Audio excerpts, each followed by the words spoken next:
হলো ফরজ। ও বেটা ফরিদ, যাও যাও যাও, তুমি ওই মসজিদে মক্তবে চলে যাও, কোরআন শরীফ শিক্ষা করা প্রত্যেক মুসলমানের জন্য ফরজ বাবা। যাও যাও যাও, তুমি ইমাম সাহেবের কাছে গিয়ে কোরআন শরীফ শিক্ষা করো।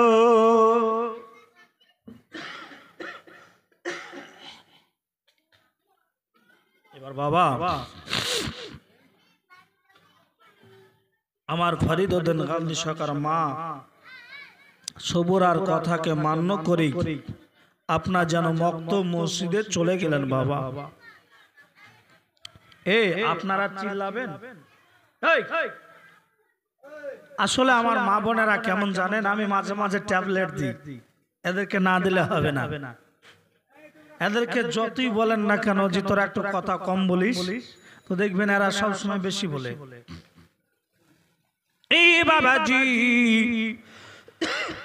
আমার ফরিদ উদ্দিন গান্ধী সরকার মা জননীর কথা মোতাবেক বাবা যেন মসজিদে মক্তবে চলে গেলেন শিক্ষা অর্জন করার জন্য বাবা। মসজিদে আপনার যেন আলিফ বা তা সা জিম হা খ দাল জাল র জা সিন শিন সাদ দাদ এইভাবে আমার ফরিদ পড়ে যায়। জোরে জোরে বলা যাবে কিনা ভাই? এ ফাঁকে একটি কথা বলি, জীবনীতে শুনবেন। অনেক আমার মা বোনেরা বলে থাকে যে আগেকার মৌলবীরা ভুল পড়িয়েছে। আগে আপনারা অনেকে পড়েছেন আলিফ বে তে সে জিম হে, পড়েননি যারা কোরআন পড়া জানেন। আর এখনকার মৌলবীরা কি বলছে? আলিফ বা তা সা জিম হা খ। এই পড়েন না? তো কিছু মা বোনেরা বলছে যে আগেকার মৌলবীরা ভুল করেছে, আর আগেকার মায়েরা বলছে এখনকার মৌলবীরা ভুল করছে। বলছে আলিফ বে করে পড়া যাবে না, আর কিছু মায়েরা বলছে আলিফ বাতাসা করে পড়া যাবে না। তাহলে কোনটা ঠিক আর কোনটা ভুল? ধরুন একটা বাড়িতে দেওয়ালে রং করলেন, রং করার পরে লেখা আছে দেওয়ালে যে দেওয়ালে সাইকেল রাখিবেন না। এই যে দেওয়ালে সাইকেল রাখিবেন না, এটা কি পুরোপুরি বাংলা ভাষা, ইংরেজি অথবা বাংলা মিশ্রিত আছে? আছে না নাই? আছে। তাহলে যে কোনো একটা ওয়ার্ড তৈরি করতে গেলে যদি মনে করেন যে একটি ভাষাতে একটা ওয়ার্ড তৈরি করব, বা একটি গজল তৈরি করব, একটি ছন্দ পড়ব, কারো বাপের ক্ষমতা নেই যে একটি ভাষাতে আপনার যে কোনো ছন্দ পড়ে। বিভিন্ন ভাষা দিয়ে আমাদেরকে ছন্দ পড়তে হয়। আপনি বাঙালিতে বাস করেন, আপনারা পানি বলেন না জল? পানি বলেন। তাহলে আমাদের বাংলা ভাষা পানি নাকি? বাংলা ভাষা জল। তাহলে কত দূর যাবি? চল মা বোনেরা, যেই বাংলার বুকে বসবাস করো, এখানে তুমি জলকে জল না বলে পানি বলো, আর আলিফকে বা বলাতে আলিফকে আলিফ বাতাসা পড়াকে তুমি যদি বলো যে আলিফ বাতাসা পড়া যাবে না, আর কেউ যদি বলো যে আলিফ বে পড়া যাবে না, তাহলে বলো তুমি বাংলার বুকে বসবাস করো, তাহলে জলকে কেন পানি বলো? আলিফ বে করেও পড়া যাবে, আলিফ বা তা সা করেও পড়া যাবে, দুটি পড়া যাবে। তবে কেউ যদি আলিফ বা তাসা করে পড়ে তাহলে উচ্চারণটা সঠিক আসবে। এটাই হচ্ছে এর মধ্যে পড়ার পার্থক্য। বাবাজি আমার ফরিদ উদ্দিন গান্ধী সরকার বাবা মসজিদে আপনার যেন বাবা গুনগুন গুনগুন গুনগুন করে বাবা আপনার যেন বাবাজি যেন পড়তে আছে এখন তো অবস্থায় বাবা ওই মসজিদে একজন বাবা আল্লাহওয়ালা বাবাজি যেন ফরিদউদ্দিনের কাছে এসে আপনার বলতে লাগলো, ও বাবা ফরিদ, আজকে তুমি কি পড়তেছো? বলে, আজকে আমি একটা যেন শরীয়তি জ্ঞানের বই অর্জন করতেছি। ফরিদউদ্দিন গান্ধীকে আপনার যেন বলতে আছেন, ও বাবা ফরিদ, তুমি যে বইটি পড়তে আছো, এই বইটি পড়ার পরে তুমি কি কোনো উপকার পেয়েছ? ফরিদউদ্দিন গান্ধী সরকার বলছেন, হুজুর, আমি এই বইটি পড়ার পরে এখন পর্যন্ত আমি কোনো উপকার যেন পাই না। বলে, পাও নাই? বলে, না। বাবা ফরিদ শোনো, এই শরীয়তি জ্ঞান শিক্ষা করার পরে বাবা তোমাকে আধ্যাত্মিক যুগের জ্ঞান অর্জন করতে হবে। তাহলে কোরআন শরীফের মানে তোমার দ্বারাই বোঝা যাবে। শরীয়তি জ্ঞান অথবা মারেফাতে জ্ঞান যদি অর্জন করো বাবা, তাহলে কোরআন শরীফকে সঠিক বুঝতে পারবে। আপনার এবার জানা ফরিদউদ্দিন বলে, হুজুর,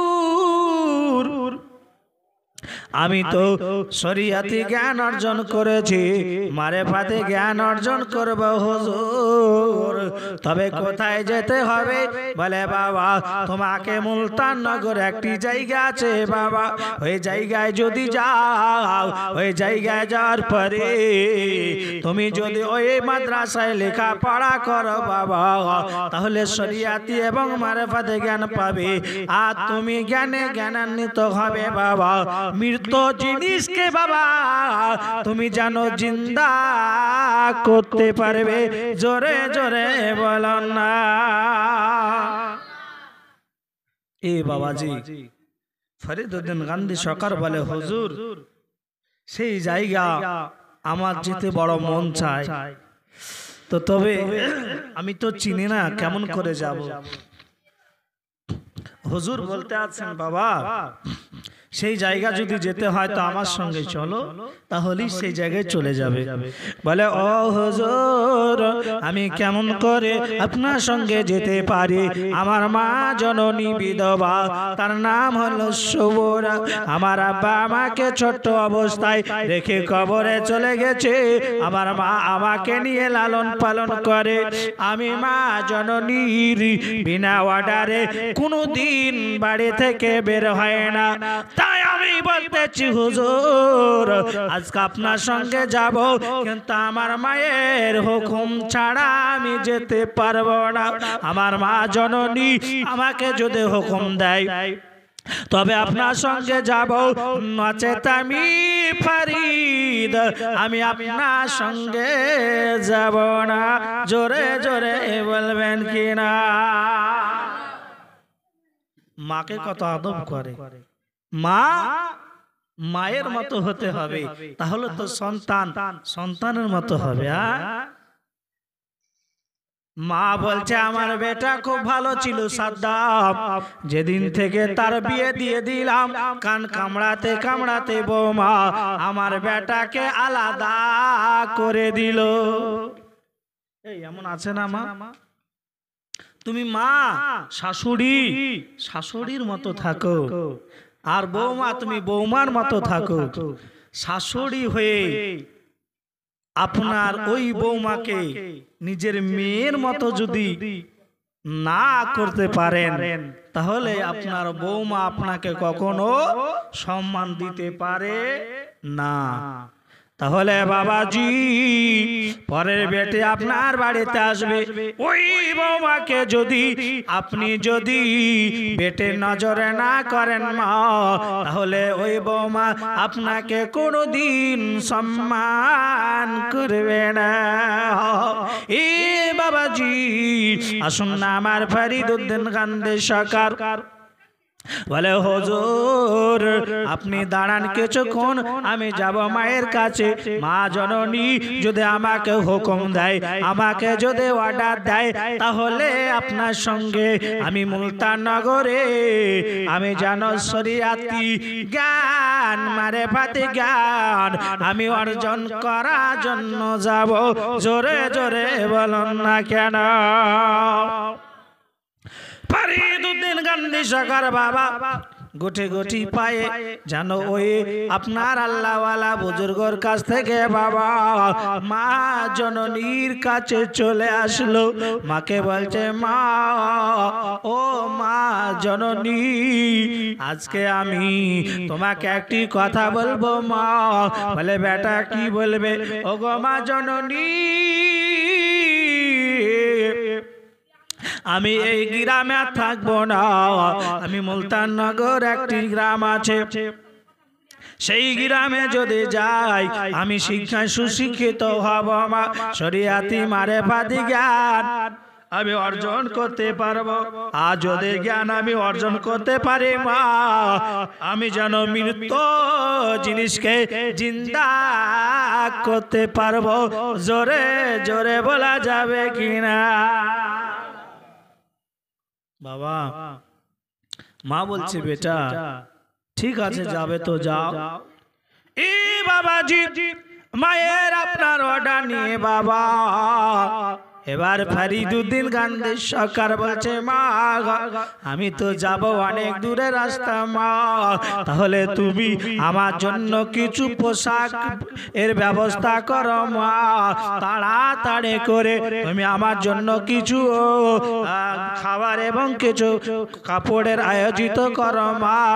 ওই মসজিদে একজন হুজুর আছে, হুজুরের কদম ধরে আমি চলে যাব মা।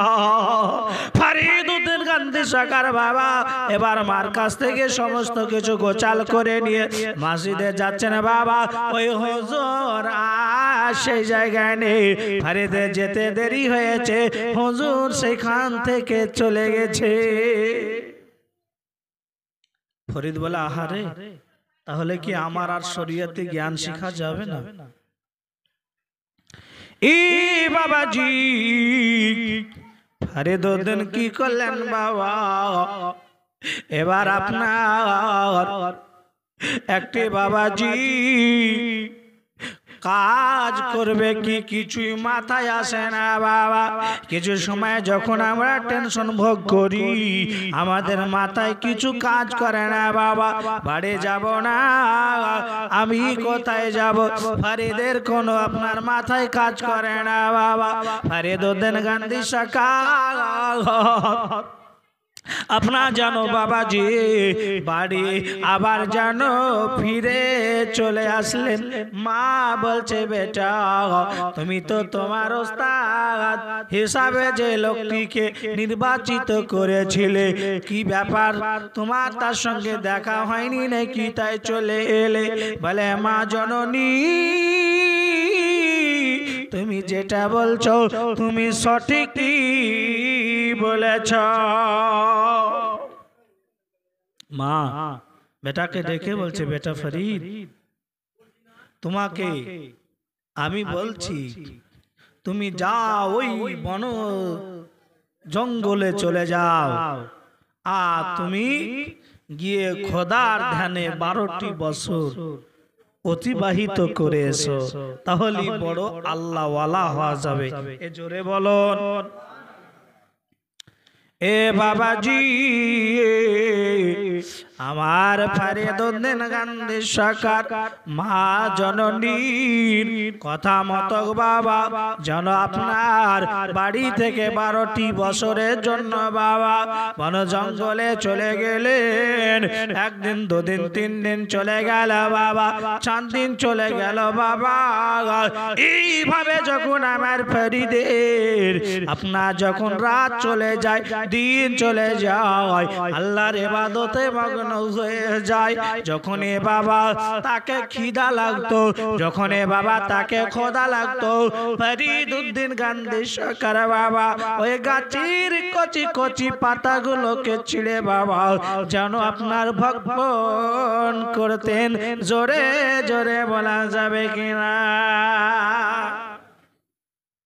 এভাবে 1 বছর 2 বছর 3 বছর 4 বছর 5 বছর করে 7 বছর 10 বছর 12 বছর অতিক্রম করে মা জননীর দুয়ারে হঠাৎ ফরিদউদ্দিন গান্ধী সরকার বাবা মা মা করে ডাকে। ফরিদউদ্দিন সরকারের মা জননী সবুরা বলে, আহারে আজকে আমার বেটার মতো কণ্ঠস্বরে আমাকে যেন ডাকতেছে। ফরিদউদ্দিন গান্ধী সরকারের মা দরজার সম্মুখে আসলো। বাবা বেটাকে আপনার যেন পেল, বেটাকে পার পারে ফরিদউদ্দিন গান্ধী সরকার মা বেটাকে জিজ্ঞাসা করতে আছেন, ও বেটা তুমি যে 12টি বছর তুমি যে বন জঙ্গলে কাটিয়ে এলে বেটা, তুমি কেমন করে 12টি বছর কাটিয়ে এলে? আমি মা জননী আমার সম্মুখে বেটা তুমি 12টি বছরের জীবন কাহিনী বলো। মা আমি প্রত্যেক দিন ইবাদতে রত হয়ে যেতাম, আর যখনই আমাকে ক্ষুধা লাগতো, খিদে অনুভব হতো, ওই গাছের কচি কচি পাতাগুলোকে ছিঁড়ে নিয়ে আমি আহার করতাম। এই বাবাজি যখনই এই কথা আপনার বলা, ফরিদউদ্দিন গান্ধী সরকারের মা সবরা রাগান্বিত অবস্থায় বাবা আমার ফরিদউদ্দিন গান্ধী সরকারের মাথাতে এক ছবল দে বাবা যেন আপনার কিছু চুলগুলোকে উঠিয়ে নিলেন। জোরে জোরে বলা যাবে কিনা? কি করলেন? এক খাবল মেরে ফরিদউদ্দিন গান্ধী সরকারের মাথা থেকে কিছু চুল উঠিয়ে নিলেন। ফরিদউদ্দিন বলে, মা ওগো জননী আজকে আমি 12টি বছর পর তোমার বুকে এসেছি মা, তুমি আমাকে আদর করবে, তুমি আমাকে ভালোবাসবে মা। আজকে তুমি আমাকে আদর না করে মা, তুমি আমাকে ভালো না বেসে মা, তুমি আমাকে মহব্বত করে মা তুমি আমাকে বুকে নিবে, কিন্তু আজকে তুমি আমার সঙ্গে যে ব্যবহার করলে মা আমি খুবই জানো কষ্ট অনুভব করতেছি মা। এ বাবাজি যখন এই কথা ফরিদ বলা, ফরিদের মা সবুরা বলতে আছে, বেটা আজকে তোমার মাথার আমি চুলগুলোকে ছিঁড়ে নিয়েছি, এই কারণে তুমি ব্যথা অনুভব করতেছো বাবা।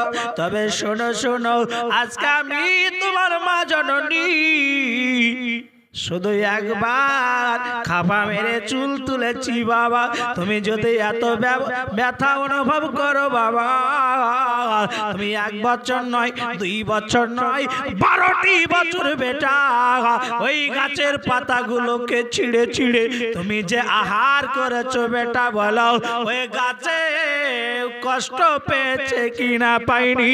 জোরে জোরে বলা যাবে কিনি?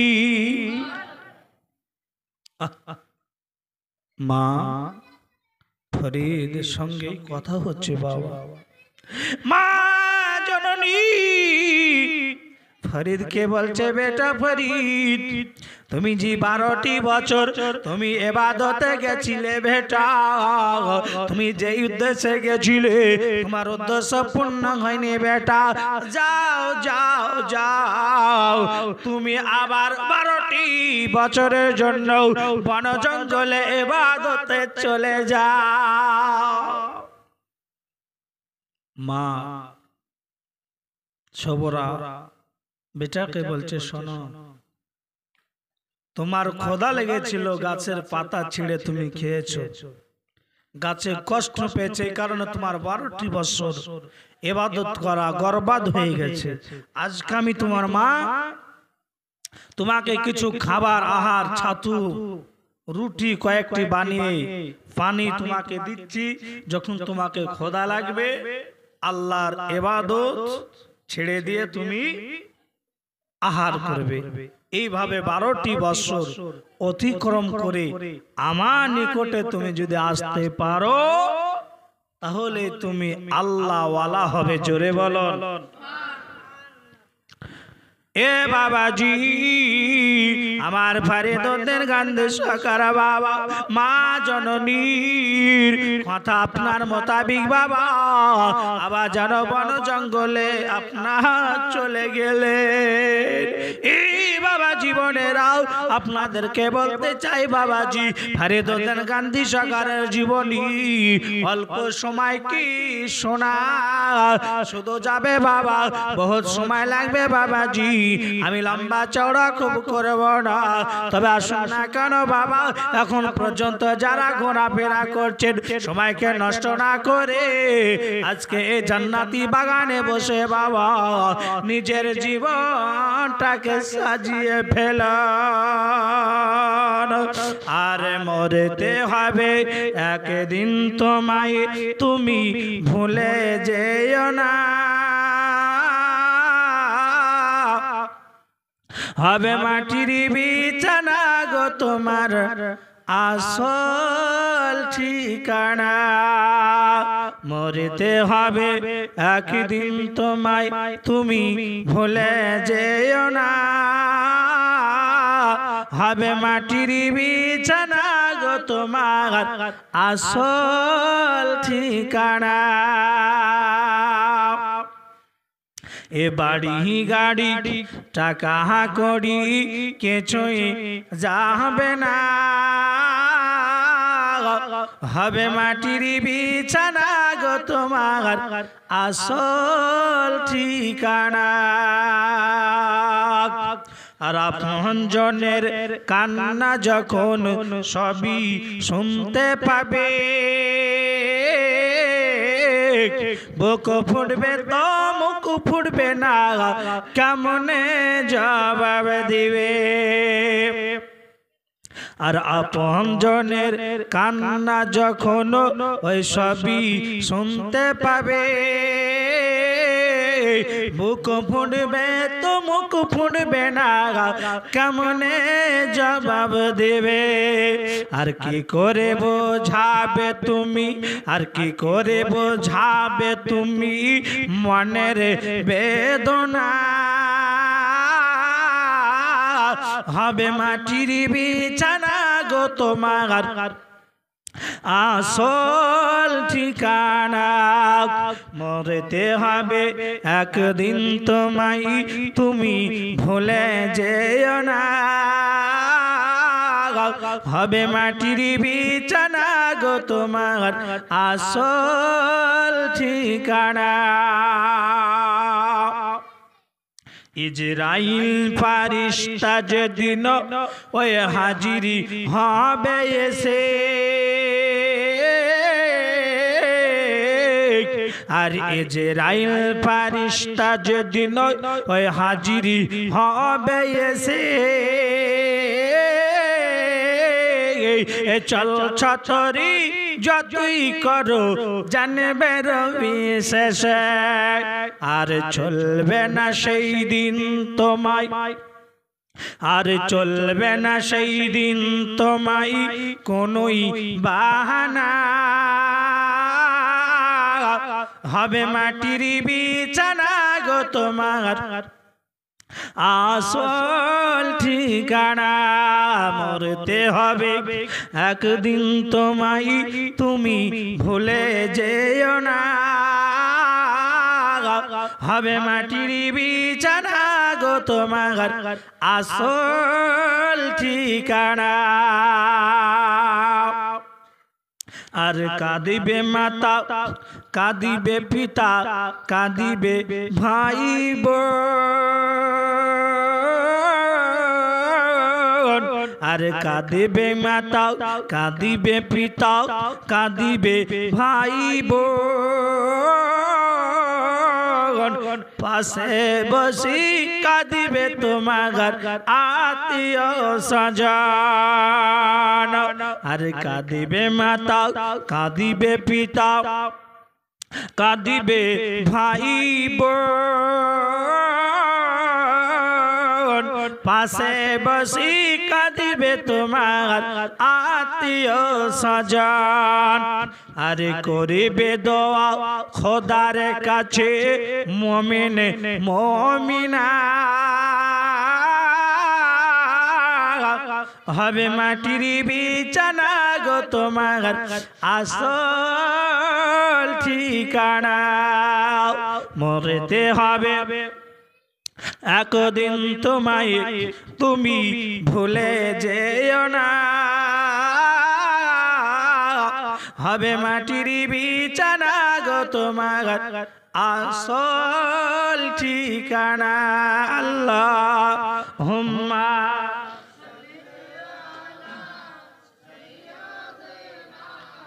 মাওলানা মুহাম্মদ ওয়া আলা আলি সাইয়্যিদিনা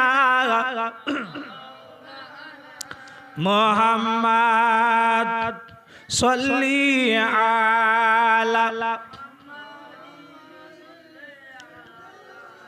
মুহাম্মদ হরদম ज़बान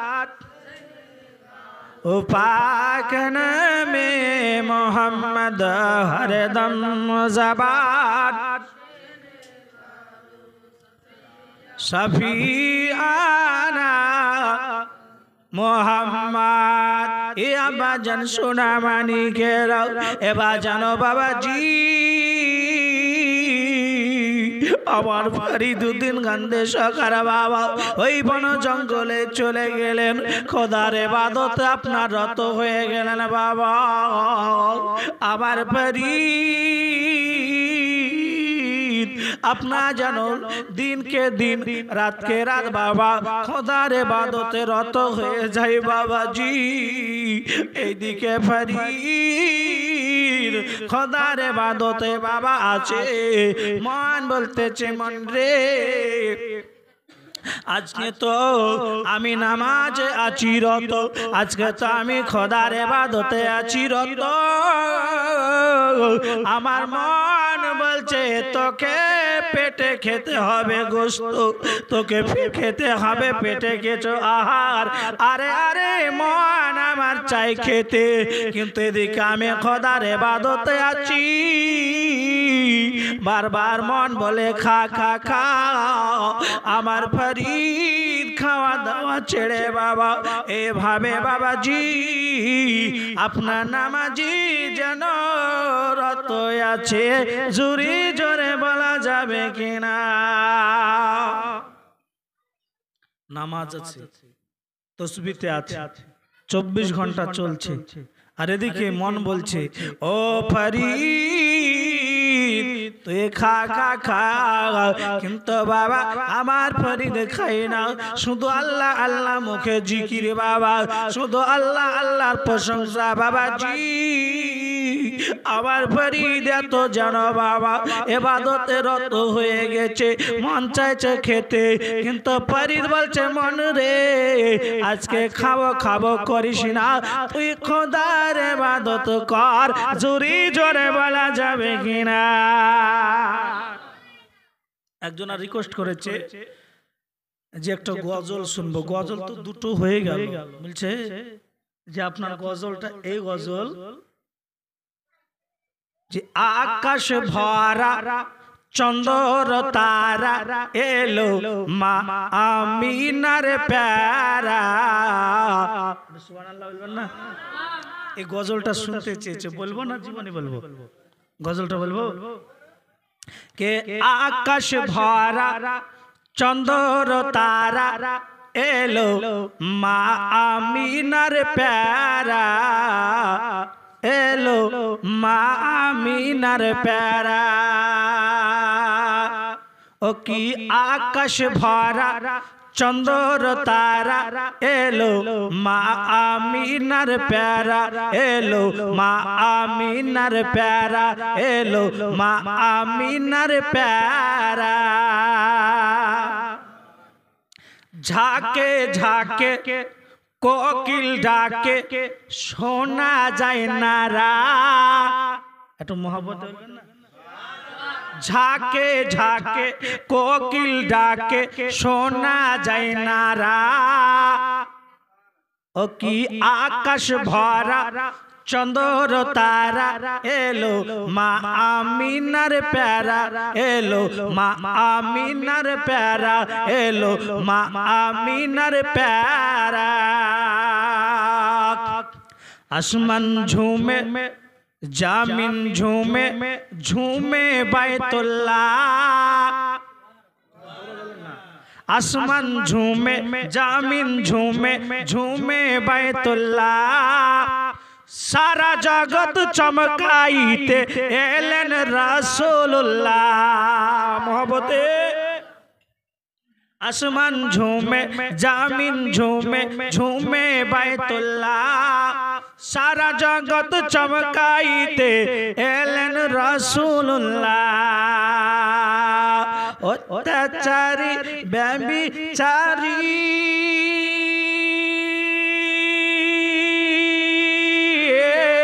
অত্যাচারী ব্যভিচারী হলো পারা পারা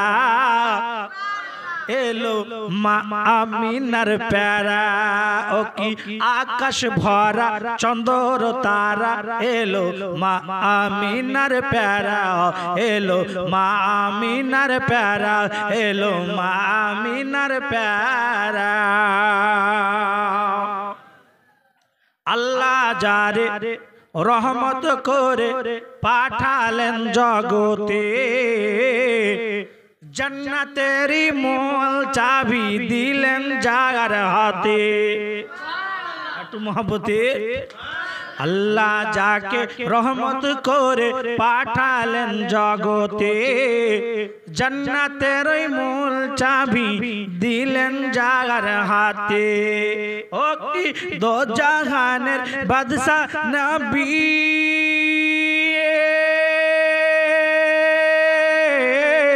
ও কি দো জাহানের বাদশা নবী ও কি দো জাহানের বাদশা নবী অসহার সাহারা এলো মা আমিনার প্যারা এলো মা আমিনার প্যারা ও কি আকাশ ভরা চন্দ্র তারা এলো মা আমিনার প্যারা এলো মা আমিনার প্যারা শেষ ছন্দ খুব মজার কে করে খুশি মক্কাবাসী পেয়ে রাজদুলহারা মক্কাতে যখন নবী আসলেন তো সবাই খুশি আনন্দ করছে তাই কবি বলছে কে করে খুশি মক্কাবাসী পেয়ে রাজদুলহারা এলো মা আমিনার প্যারা এলো মা আমিনার প্যারা কে করে খুশি মক্কাবাসী কে করে খুশি মদিনাবাসী কে করে খুশি নূরগঞ্জবাসী পেয়ে রাজদুলহারা কে করে খুশি নূরগঞ্জবাসী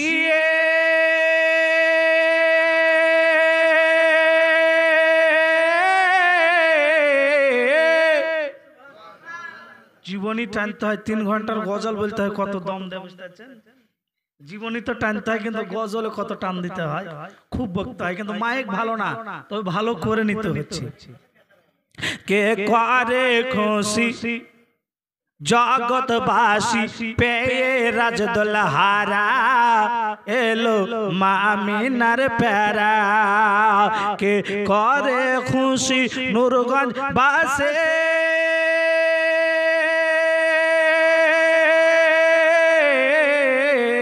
কে করে খুশি নূরগঞ্জবাসী পেয়ে রাজদুলহারা এলো মা আমিনার প্যারা এলো মা আমিনার প্যারা ও কি আকাশ ভরা চন্দ্র তারা এলো মা আমিনার প্যারা। জঙ্গিপুর মাদ্রাসায় আমি বুখারী শরীফ পড়ার জন্য ভর্তি হয়েছিলাম। তো মাদ্রাসায় প্রায় 200 ছাত্র ছিল। তোমাকে গজল বলতে বলেছিল, তো এই গজলটা পড়েছিলাম মুখে। তার জন্য মাদ্রাসার হেড শিক্ষক আমাকে আপনার একটা ঘড়ি গিফট করেছিল। কি ঘড়ি? তাহলে এখনকার থেকে তাহলে তখন গলা কেমন ছিল বুঝতে পারছেন? এ বাবা জীবনেরা আসুন না কেন বাবাজি, আমার ফরিদউদ্দিন গান্ধী সরকার বাবা নামাজে রত হয়ে গেছে। মন বলছে ও মন তুই খা খা খাও, কিন্তু বাবা ফরিদউদ্দিন খায় না, খোদার ইবাদতে সময়কে কাটিয়ে দিয়েছে। আসুন বাবাজি, এভাবে 1 বছর চলে গেল, 2 বছর চলে গেল বাবা, 3 বছর চলে গেল, এইভাবে 12টি বছর পর বাবা মা জননী সবুরার বাড়িতে গিয়ে মা মা মা মা করে ডাক দিয়েছে বাবা। ফরিদউদ্দিন সরকারের মা সবুরা বেওয়া যেন বাবা বাড়ির দরজায় বের হয়ে এসে বলছে, ও বেটা ফরিদ, তোমার 12টি বছর পূর্ণ হয়েছে বাবা, কিন্তু তুমি কেমন করে বাবা 12টি বছর খোদার ইবাদত করেছো, তুমি আমাকে শোনা। মা শুনবে? বলে হ্যাঁ। এই যে তুমি আমাকে কটা রুটি বানিয়ে দিয়েছিলে না? বলে হ্যাঁ। মা আমি আল্লাহর ইবাদতে এত মগ্ন ছিলাম, আমার মন চাইছে যে আমি রুটি খাবো, কিন্তু রুটি খাইনি, 12টি বছর পার করে দিয়েছি, তুমি যটি রুটি দিয়েছো তটি ভরা আছে। জোরে বলুন। আপনারা বলবেন হুজুর গাঁজাখড়ি কথা পেয়েছেন যে 12টি বছর পর রুটি আবার পাওয়া যাবে। এই আজকে রুটি কালকে যদি খাবো মনে করি শক্ত হয়ে যায়, তো 12টি বছর কি করে রুটি থাকে আপনাদের প্রশ্ন হতে পারে না? আচ্ছা, এই কুরবানির সময়ে দেখবেন মানুষ অনেক গোশত পায়, ফ্রিজে রেখে দেয়। কিসে রাখে? ফ্রিজে রেখে দেয়। ফ্রিজে রাখার পরে 3 মাস পর যদি ডিপ থেকে গোশতটা বার করে, তো গোশতটা গোশত থাকে না আলাদা কিছু হয়? গোশতই থেকে যায়, আলাদা কিছুই হয় না। গোশত নষ্ট হয় না। তাহলে পৃথিবীর যদি বিজ্ঞানিক যদি একটা ফ্রিজে মাংস কাঁচা আপনার রাখার পরে যদি 3 বছর পর বের করে মাংস থেকে যায়, তাই আল্লাহ বলছেন যে মান কানা লিল্লাহি ওয়া কানাল্লাহু লাহু ওয়া কুল্লা সাইনান ফান্নাস, যেই ব্যক্তি আমি আল্লাহ আমার হয়ে যাই, আমি আল্লাহ তার হয়ে যাই, যখন আমার কাছে যে যা চাই আমি খোদা তাকে তাই দিই। ফরিদ আল্লাহর হয়ে গেছে, আল্লাহ ফরিদের হয়ে গেছে। এ বাবা, তাই ফরিদের 12টি বছর রুটি থাকার পর নষ্ট হয়নি। ফরিদের মা বলছে, বেটা তুমি 12টি বছর কাটিয়ে এলে, রুটি নষ্ট হয়নি, কিন্তু তোমার মন চেয়েছে খাবো, কিন্তু তুমি খাওনি, মানে তোমার ইবাদত এবারও 12 বছর পূর্ণ হয়নি। জোরে বলুন। 12 বছর হয়নি বাবা। তুমি তোমার আত্মাকে কষ্ট দিয়েছো, তোমার জানকে কষ্ট দিয়েছো, আর খোদার ইবাদত করেছো, এই কারণে তোমার 12টি বছর আবার বরবাদ।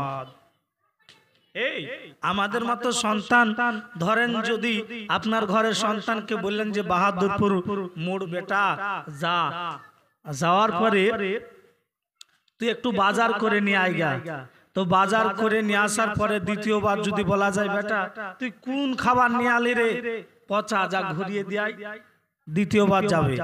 তৃতীয়বার যদি বলা যায় তুই মাল চিনিস না, কিনে এসিস আবার যাবে যাবে না। কিন্তু ফরিদ 12-12-24 কাটিয়ে দিয়েছে, বলছে তোমার 24টি বছর বরবাদ হয়ে গেছে, তোমাকে আবার 12 বছর যেতে হবে। জোরে বলো। এই আমার আব্বা জান সোনা মানিকেরা, আসুন না কেন বাবাজি, ফরিদউদ্দিন গান্ধী সরকারের মা বলছে বেটা তোমাকে আবার 12 বছর যেতে হবে। তুমি যদি এই 12টি বছর তুমি যদি আবার ফেল মেরে দাও, আবার তোমাকে 12টি বছর যেতে হবে। এই বাবাজি এবার ফরিদউদ্দিন গান্ধী সরকার মা জননীর কাছ থেকে বাবা বিদায় নিয়ে এবার যেন বন জঙ্গলে আবার চলে গেলেন। জোরে জোরে বলা যাবে কিনা? জঙ্গলে যাওয়ার পরে বাবা ফরিদউদ্দিন গান্ধী সরকার খোদার ইবাদতে রত,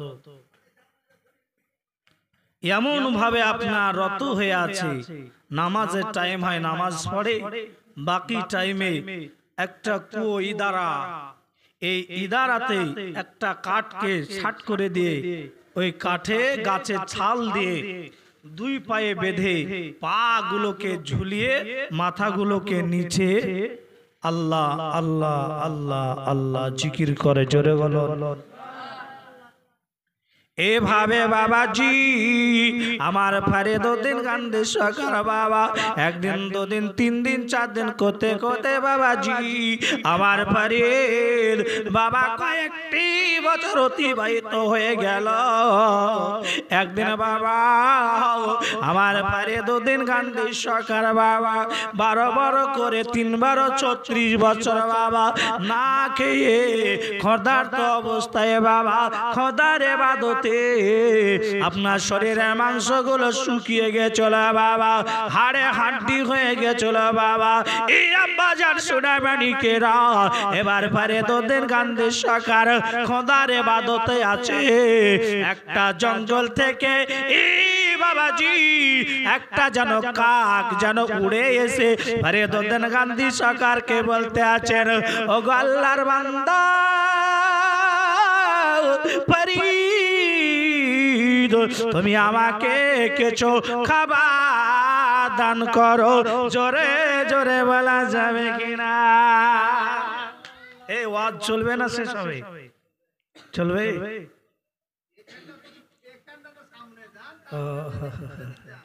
বহুত লম্বা বাবা ঘটনা আছে।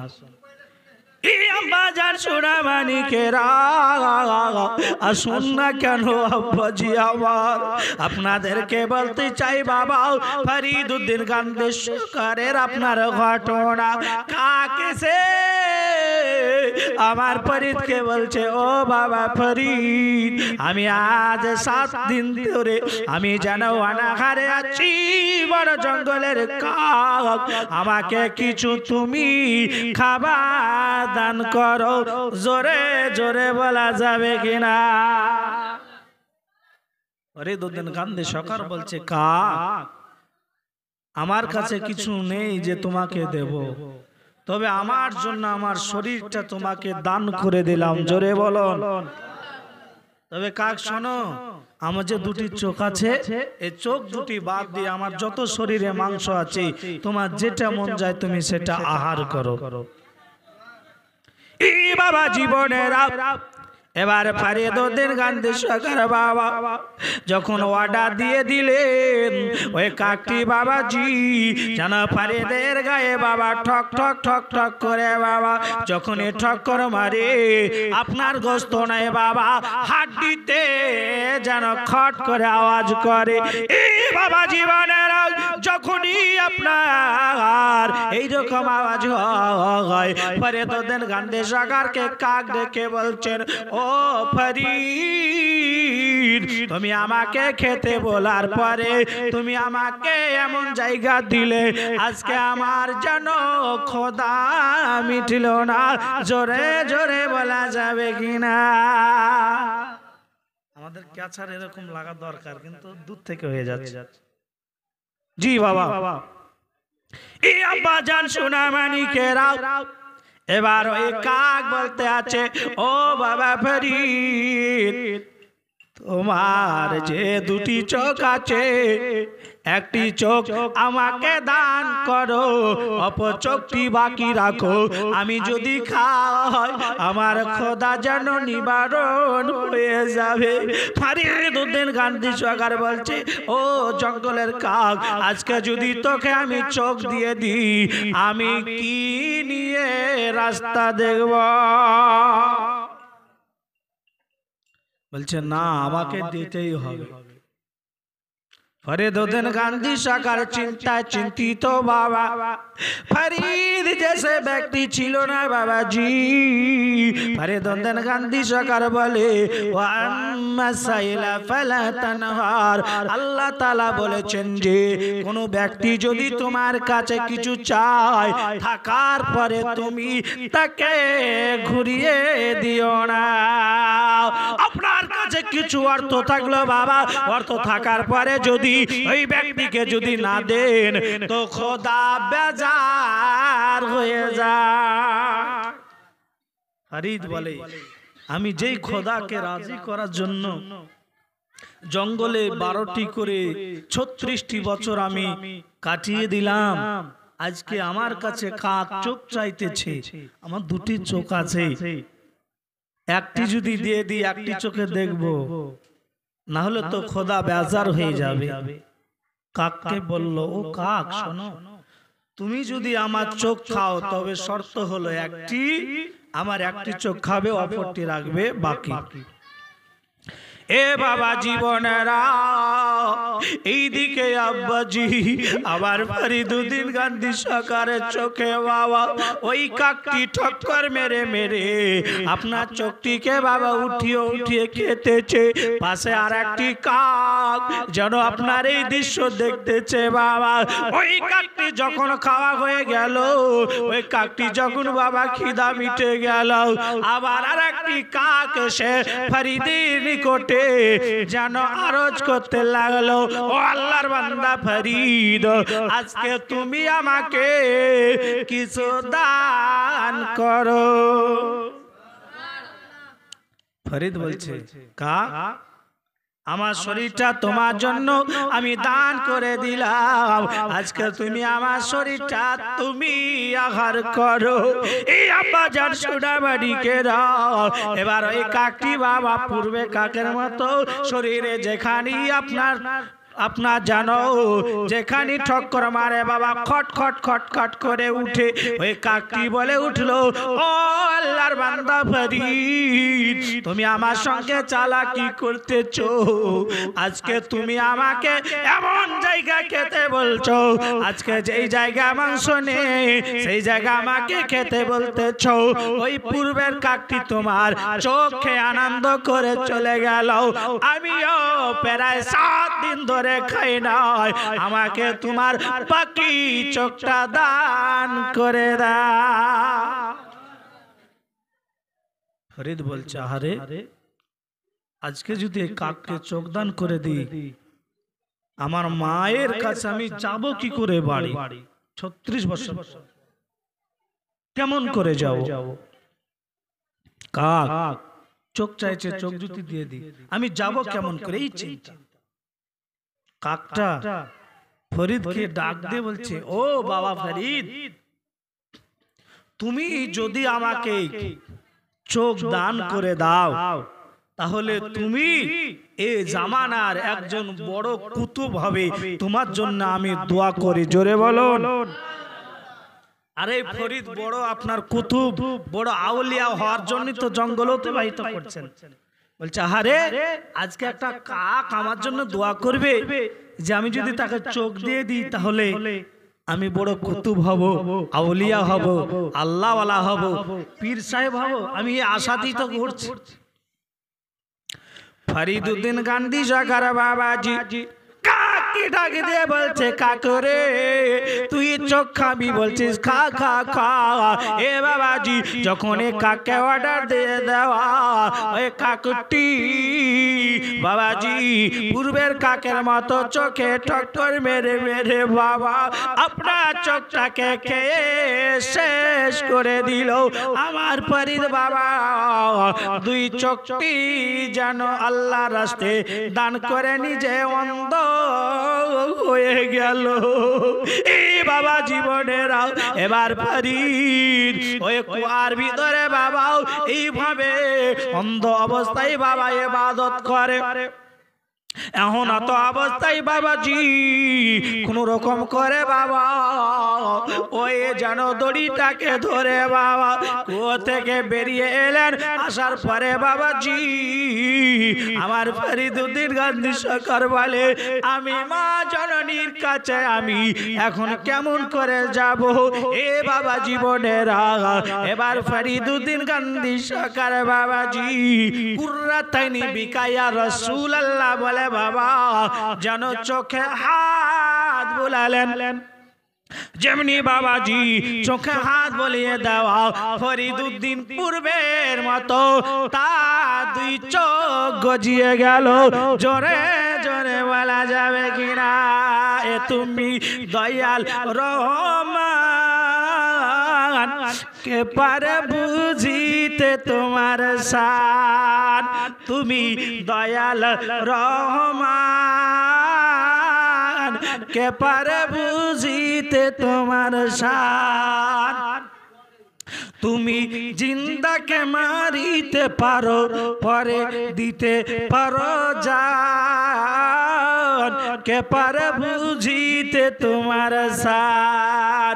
এ বাবা জীবনেরা এবার আমার ফরিদ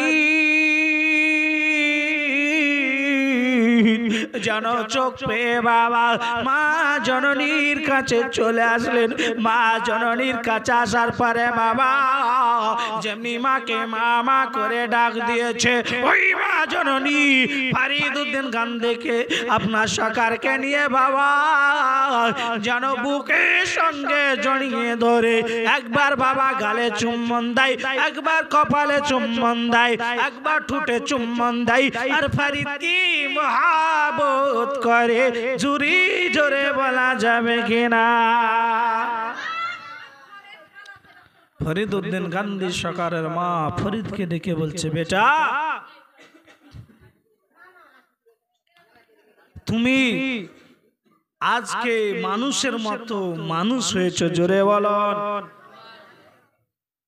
ফরিদ মাকে প্রশ্ন করতে আছে মা প্রথম 12 বছর পর বাড়ি এলাম তোমার মন জয় হলো না, দ্বিতীয়বার 12 বছর পর আসলাম তোমার মন জয় হলো না, এবার তোমার মন কি করে জয় হলো যে আমাকে তুমি মহব্বত করে চুমা দাও। ফরিদউদ্দিন গান্ধী সরকারের মা বলছে বেটা ও বেটা ফরিদ আমি কাশফের চোখে আমি দেখেছি, এদিকে যান, আমি কাশফের চোখে দেখেছি বেটা তোমার 12টি করে 36টি বছর কেমন ভাবে অতিবাহিত হয়েছে।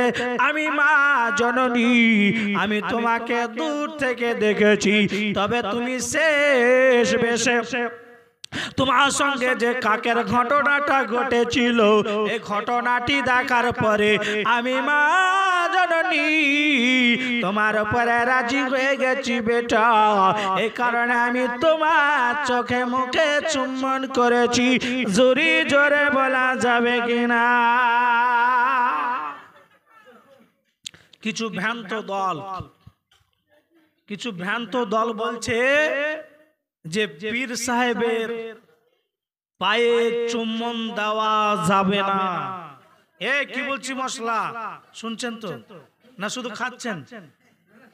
শুনেন, কিছু ভ্রান্ত দল বলছে যে পীরের পায়ে চুম্বন দেওয়া যাবে না। আমি বলবো শোনেন মশলা, ওরা যে বলছে পীরের পায়ে চুম্বন দেওয়া যাবে না এর পেছনে কিন্তু একটা উদ্দেশ্য আছে। উদ্দেশ্যটা কি?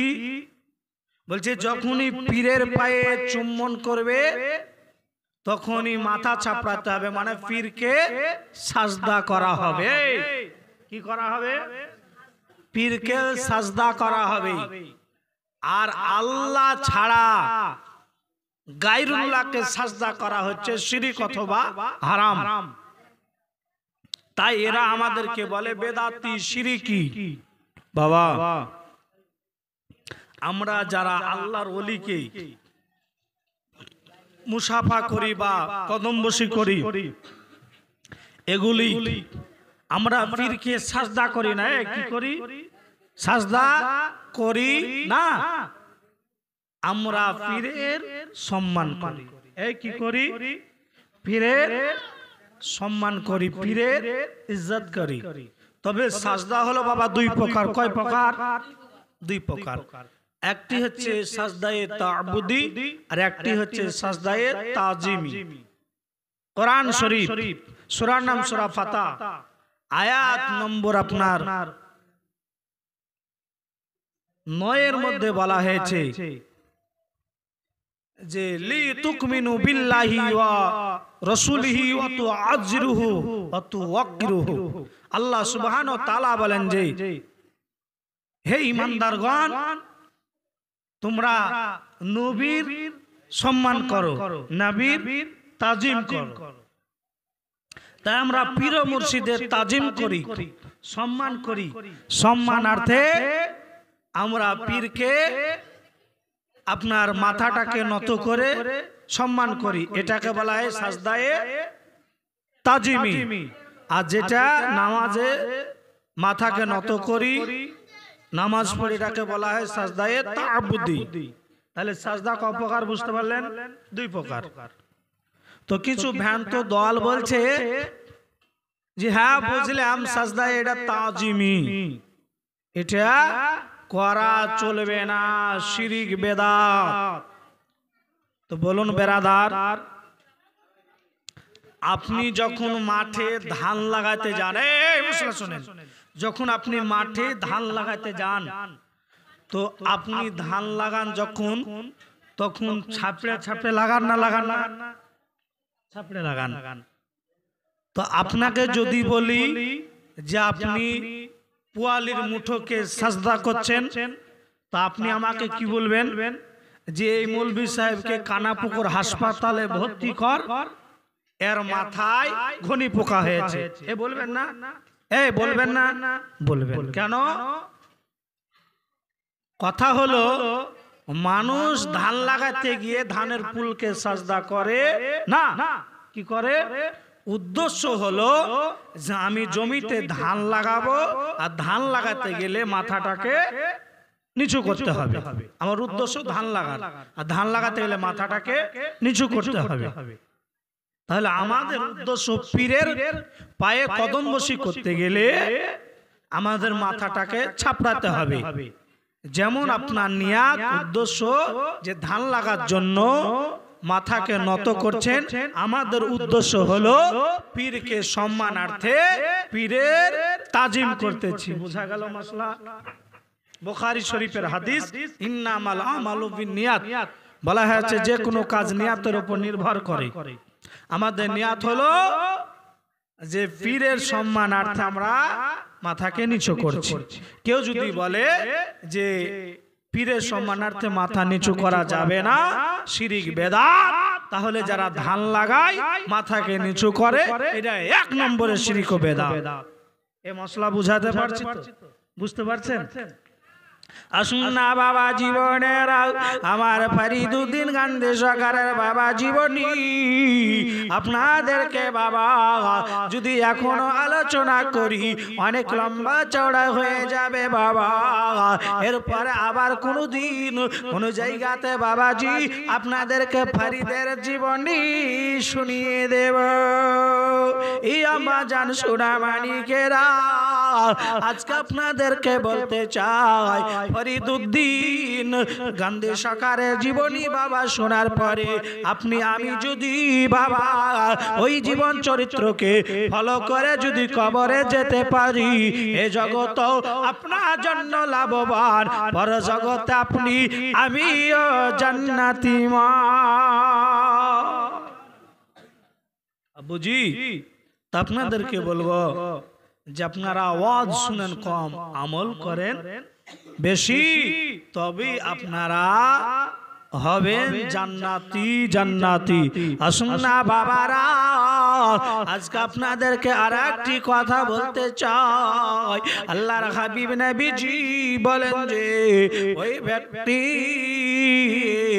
যে আপনার নিজে কোরআন শিখে এবং অপরকে শিখায় বাবা, হাদিসটির নাম হলো বুখারী শরীফ, আপনার প্রথম খণ্ড বাবা, এর মধ্যে বলা হয়েছে আপনার পেজ নম্বর 752, আল্লাহ নবী সাহাবী হযরত উসমান রাদিয়াল্লাহু তাআলা আনহু বর্ণনা করেন বাবা, আন উসমান ক্বালা ক্বালা রাসূলুল্লাহ সাল্লাল্লাহু তাআলা আলাইহি ওয়াসাল্লাম খায়রুকুম মান তাআল্লামাল কুরআনা ওয়া আল্লামাহু।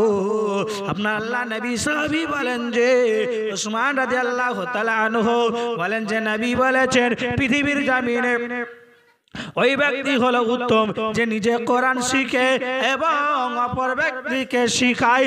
জোরে জোরে বলুন ভাই আল্লাহুম্মা।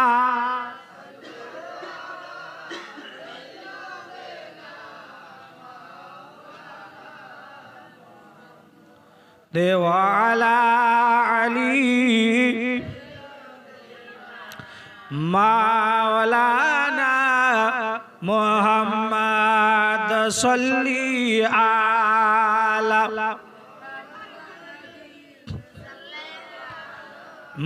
মুহাম্মদ হরদম জবান নবী ছাড়া আল্লাহ পাবি না রে দিবানা, নবী ছাড়া আল্লাহ পাবি না, নবী ছাড়া আল্লাহ পাবি না রে দিবানা, নবী ছাড়া আল্লাহ পাবি না। গজলগুলো বলছি এই জন্যই যেমন মা বোনেরা যখনই ওয়াজ শুরু করি পূর্বে বলে থাকে যে গজল শোনাতে হবে, আর যদি গজল দু চারটা না বলি তো বলবে যে যারা জীবনী বক্তা হয় তারা গজল বেশি বলে, তো এই লোকটা জীবনী বক্তা লাই, যদি জীবনী বক্তা হতো তো গজল বলতো। তো মা বোনদের উদ্দেশ্যে একটু গজলগুলো বেশি বলার চেষ্টা করছি। তো আপনারা কি কেউ কষ্ট মনে করছেন? গজলটা বলে শেষ করে দেবো, আর লম্বা চওড়া করবো না, বহুত লম্বা ঘটনা বললে এখনো 2-2.5 ঘন্টা লেগে যাবে। তো গজলটা বলে শেষ করবো। আসুন। নবী ছাড়া আল্লাহ পাবি না রে দিবানা, নবী ছাড়া আল্লাহ পাবি না, ওলে ছাড়া নবী পাবি না রে দিবানা, আল্লাহর ওলে ছাড়া নবী পাবি না।